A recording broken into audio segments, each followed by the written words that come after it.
ओडिशा रे ओडिया लोक जागिलानी आ जेतबेले ओडिया लोक जागिबो ता फल एमाने भोगिबे।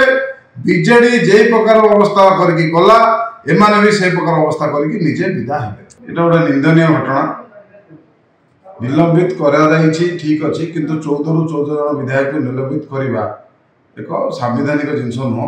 एकछत्रवाद शासन करिया पे मोहन माझी सरकार चेष्टा करछन्ती।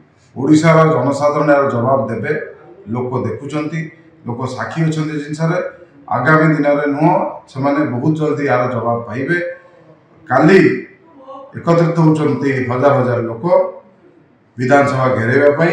आ एई जो कुशासन आरंभ करछि बीजेपी सरकार 9 मास एवं बीजेडी लंबा इनिंग्स खेली 24 वर्षर यार उचित जवाब दिए। दुखदायक जिनस आज्ञा जीए भी हूँ एक्सएमएलए हूँ एक्सएमपी हूँ से माने विधानसभा लबी भितर को जावा मौलिक अधिकार ए सरकार मौलिक अधिकार वंचित करुँच एमएलए और एक्सएमएलए और एक्सएमपी मानू से तो एमएलए मानू जावाई दौना कथा रखापी दौना। हाउस कमिटी गठन कर कौन असुविधा अच्छी आज्ञा? जदि आप निरपेक्षता चाहते सब जिनस हाउस कमिटी गठन करूँ, समस्त को नहीं कम करूँ। एकछत्रवाद शासन चलनी, लोक चलदेवे आज्ञा। युव छात्र एकाठी हेले, महिला मैंने एकाठी हेले, ओडिशा जनसाधारण देखुं आगामी दिन में कौन से करेंगे आप बुझी भी पारे आज्ञा। पुलिस गुंडाराज पुलिस मान धरी के दिन गुंडाराज करेंगे जो लोक आज्ञा तातिबे से कहीं आप पिठे पड़े ना। लोकंर कि प्रकार सरकार से कहतु आप निजे लोकों से करुँच कौन से तो लोक प्रतिनिधि मान सम्मान दे जाना लोक सरकार से जी विधायक होती से गोटे गोटे अंचल को रिप्रेजेंट कर गोटे अंचल भल मंद बुझार दायित्व तो सम्मान नहीं।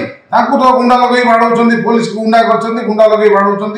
आम रामकड़म बाबू को बाड़े तारा बाबू को बाड़े बेकर हाथ पुरे चेन छिंडे नहीं जाती से भी आज सकाଳେ मीटिंग होता कांग्रेस भवन में आते ब्रुटली काम करते बाज्य रकम काम कर संविधान यार परमिट दौनी।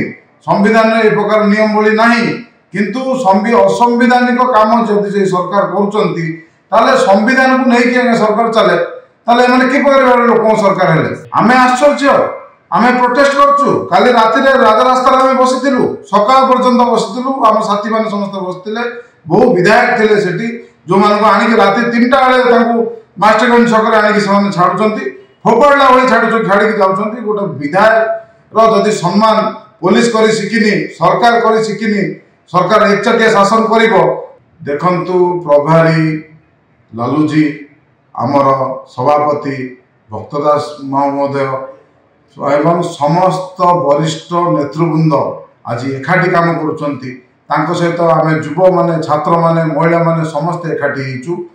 गाँ गंडा पूरा पल्ली कोण अनुकोण ओडिशा भितर गोटे माहौल सृष्टि है। गोटे समय आसला परिवर्तन लोक मैंने घृणा कर बीजेपी सरकार को एवं उभय केंद्र एवं राज्य जो प्रकार भाव शासन करुँच क्षमता रू जीवे निश्चित भाव।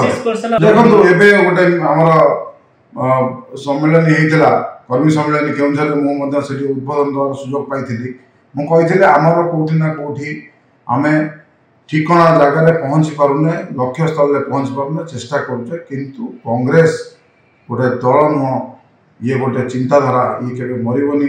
कांग्रेस आगु आसी आगु आसो एवं कांग्रेस ही एकमात्र दल जे लोक मान निरपेक्ष भाव में शासन दे पार लोक मान भल मंद को देखिपार चिंता कर लोक काम कर।